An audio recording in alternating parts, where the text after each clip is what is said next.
I want you to imagine that Jesus heals you from your biggest pain, your biggest struggle.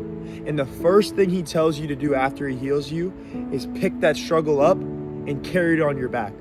Because in John chapter 5, there is a man that has been paralyzed for 38 years. And Jesus finally heals him and he says, pick up your bed and walk. Why? The man's whole life is in that bed. The brokenness, the emptiness, the poop, the pee, all of his trauma is in that bed and what dictated his miserable life up to that point. And Jesus tells him to pick it up and walk with it the day he finally gets healed. Why? If we go over to John chapter 5, verse 9, this is where Jesus heals the paralyzed man and he says, at once the man was cured, he picked up his bed and walked. So, I think that you actually want to do the opposite. You want to be healed by God and you want to be able to just move forward. You want to be able to feel like I overcame this and I overcame that and tell your beautiful testimonies that you see all on social media, that you see at your church.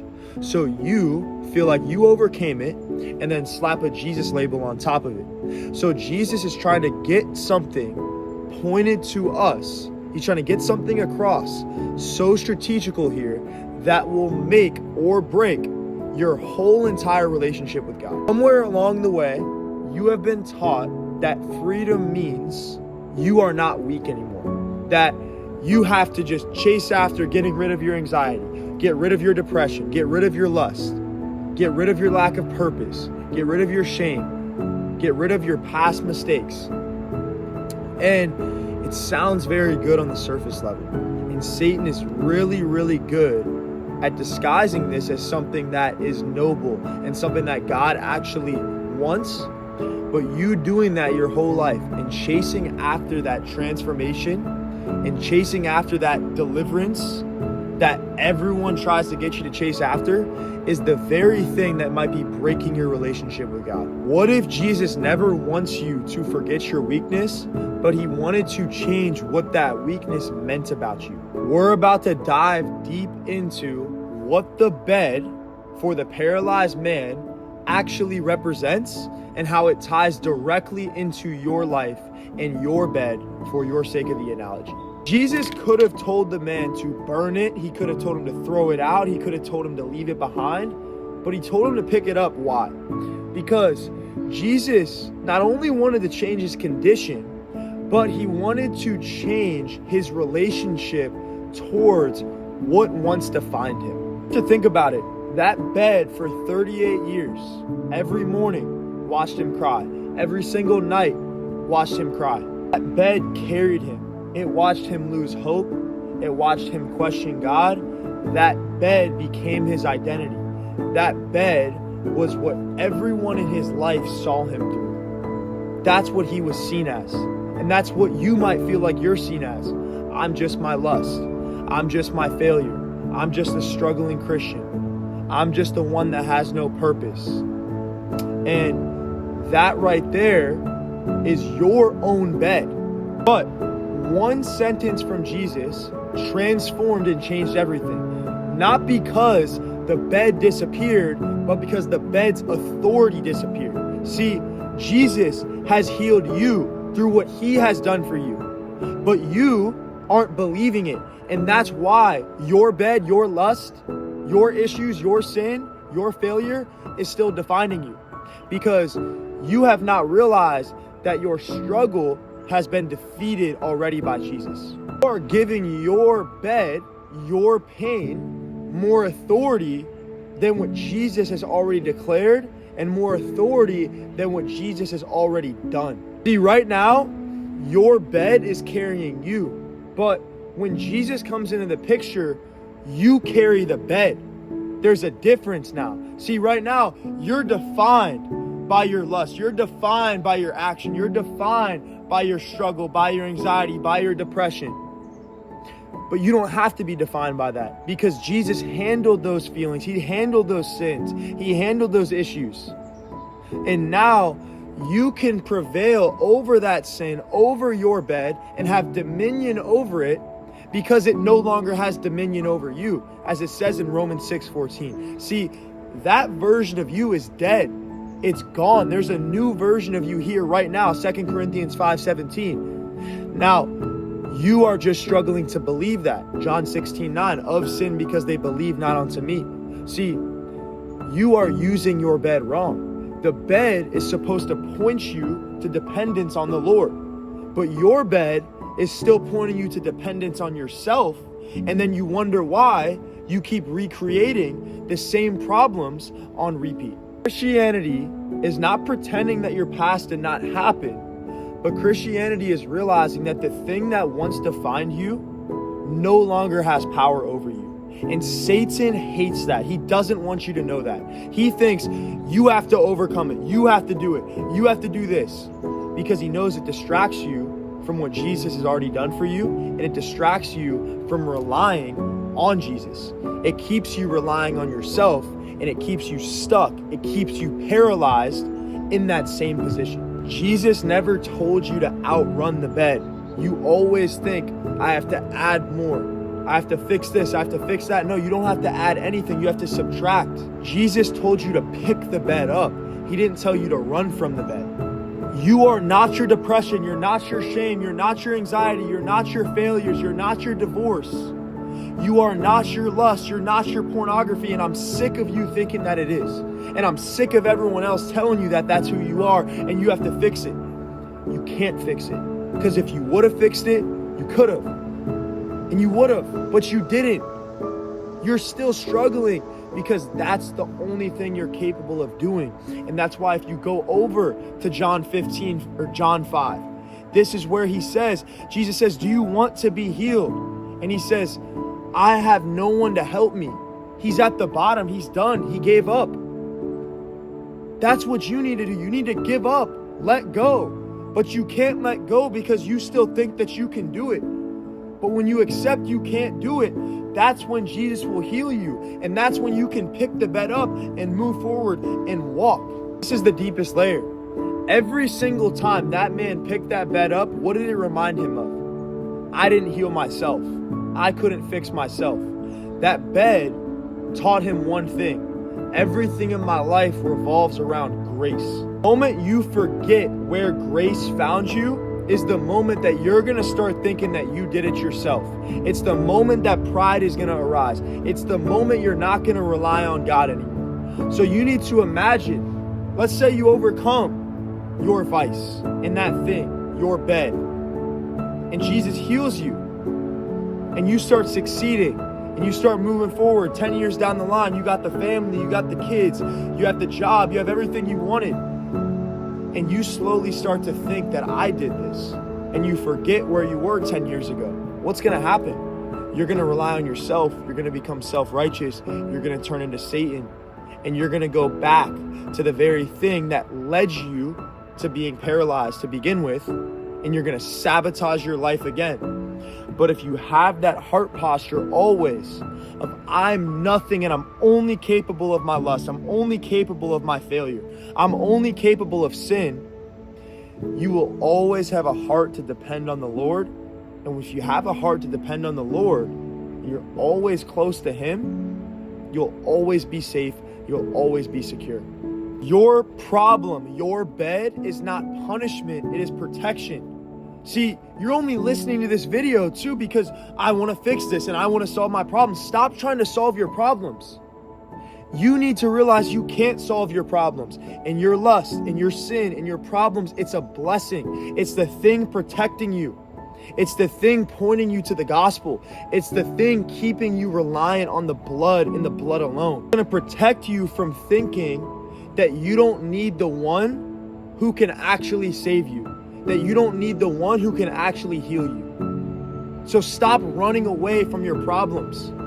Because the less you run away from them, and the more you sit in them, and you come to that end of yourself of brokenness, that's when He'll meet you. That's when He'll become strong, because you're not trying to be strong. And ironically, you'll start sinning less, and you'll overcome your problems, and you'll get the things that you're trying so hard to get, but it's because of grace now. And you'll know it's because of grace this time. Your bed, your weakness is a witness. Every single time you carry that on your back and people see that bed, they think to themselves, what happened to that guy? How did he start walking? I thought he was paralyzed for 38 years. I thought he was watching pornography every single day. I thought he was broken. I thought he was a failure. I thought he was an anxious wreck. I thought he was depressed. Why does he have this joy now? Why does he have this purpose now? Why does he have this energy towards him now? The bed. Grace. Jesus. That's how you share the gospel.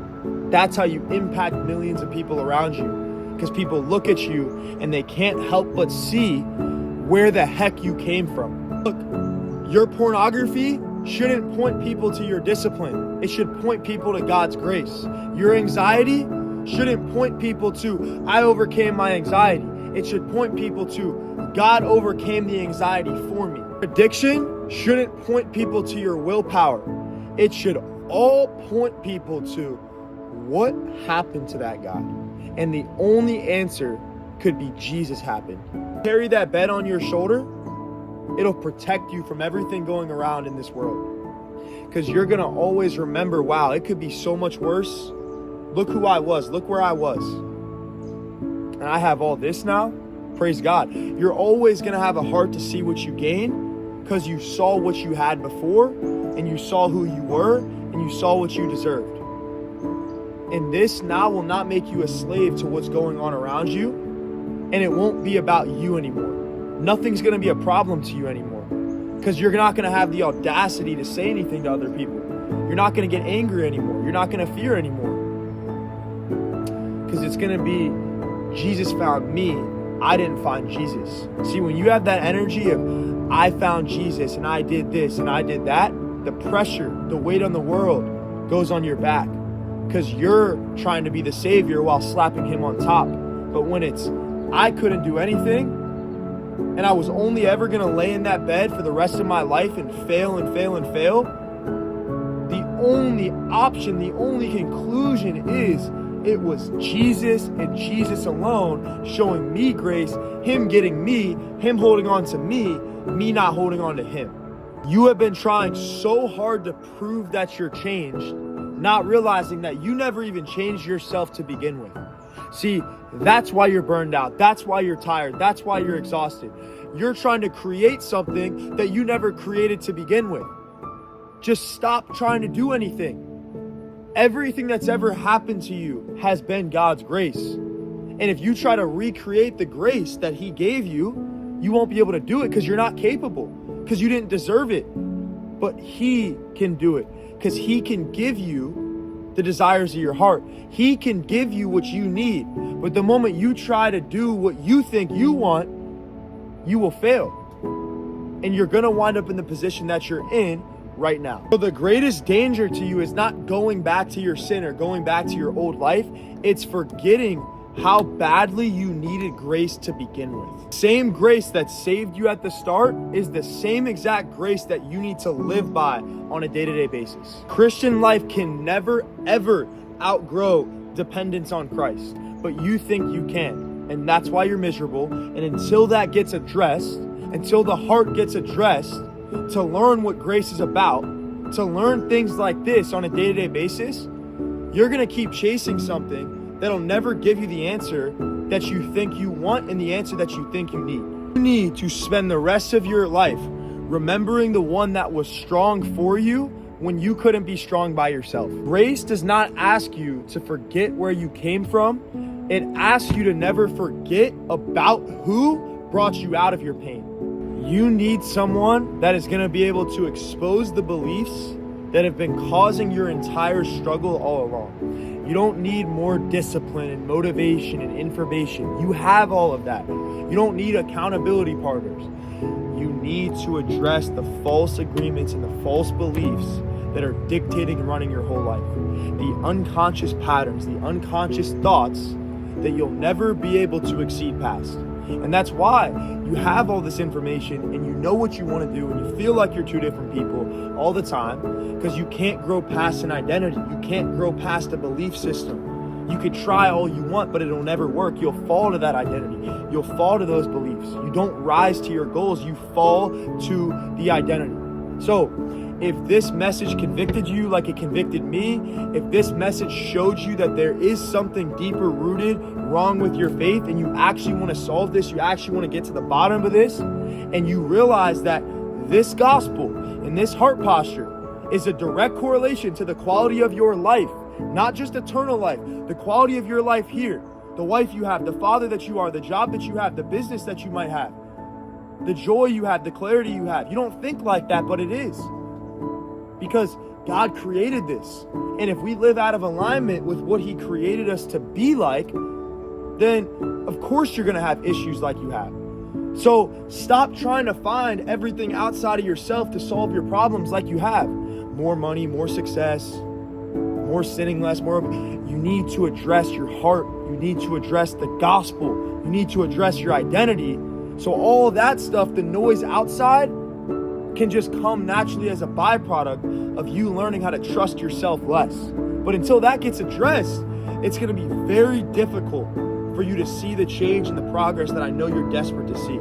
So I've seen this with 35 plus guys I've mentored. I've seen it in my own life. This gospel is powerful. It will change your life, but it's just a matter of, are you willing to step into that unknown to see what this could look like on the other side? You got to think about the positive things that could come with you solving this issue, how it can impact every single avenue. Weigh it out, and then weigh out the cost. You want to get uncomfortable now and step into the unknown, or 5-10 years down the line when you're still stuck in your depression, still stuck in your anxiety, still stuck in your porn addiction, feeling broken, feeling disconnected from God, and it affecting how you treat your family members, how you treat your wife, your kids, your job. That seems a little scarier, but you just keep putting it off and off and off, more time and space, and you wonder why things don't change. So if you're done doing that and you want to change, I'm going to put a link in the description. Go watch the testimonials, read through that, book a call. We'll get on a one-on-one call. I'll show you everything. We'll talk about your situation, and we will hit the ground running, and we'll actually dial this thing in where you don't just keep chasing after these quick fixes, and we actually have a fix that produces long-lasting transformation. So I appreciate you guys.